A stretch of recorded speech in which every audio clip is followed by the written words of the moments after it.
Very often I have seen riders on the highways with full protective gear while the pillion rider is without any gear or incomplete gear. Riding a pillion doesn't reduce a safety risk in any way. So here are some few tips and tricks that every pillion rider should follow for their maximum safety and comfort.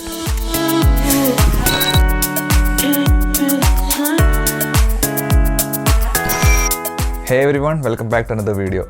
So I'll share with you 8 tips that every pillion rider needs to follow for their maximum safety and comfort. First and foremost, riding gear is a must for the pillion. Have a full set of riding gear including helmet, jacket, riding pants, boots, gloves and so on. Never neglect the importance of proper riding gear because in case of a fall or an accident, the chances of a pillion getting hurt is almost as equal to as the rider. Coming to the second point, it is always better to have a aftermarket pillion backrest fixed to your bike. This will ensure maximum comfort for the pillion, especially when you are out there on the highways and traveling for long hours. Coming to the third point, as a pillion rider, never let your hands be free. I've seen many instances where pillion riders would have both of their hands with the phone, taking pictures, flapping their hands, and doing all sorts of things. Never do that. Have at least one hand grabbed onto the grab rail at all times, because you'll never know when the rider intends to brake or to accelerate. So in order to keep your balance and your body steady, always have at least one hand grabbed to your grab rail at all times. The fourth point is keep your thighs close to the seat. Never let your legs sway away from the bike. This will lead to unnecessary wind resistance and lead to a loss of balance for the rider. So always keep your thighs close to the seat at all times.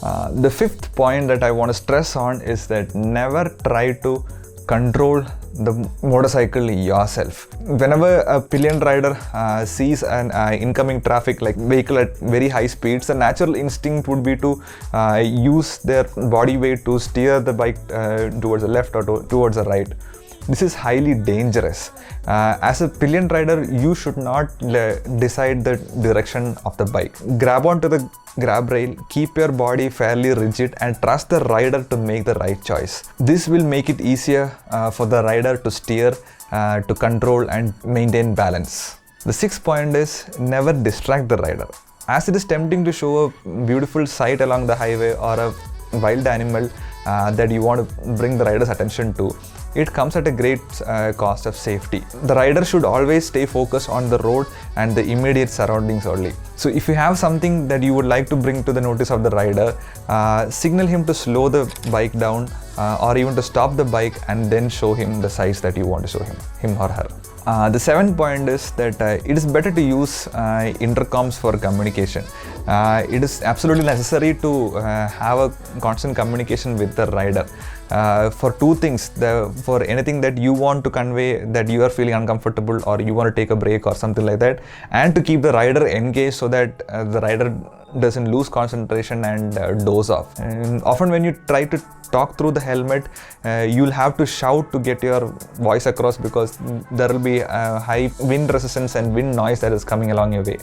So it'll make communication harder, and often the rider has to turn back or look back to hear what you have to say, and this comes at a great cost of being safe on the road. So it is better to have helmet mounted Bluetooth intercom system so that you can effectively communicate to each other, and this makes everything easier. The final and perhaps the most important point of them all is to practice.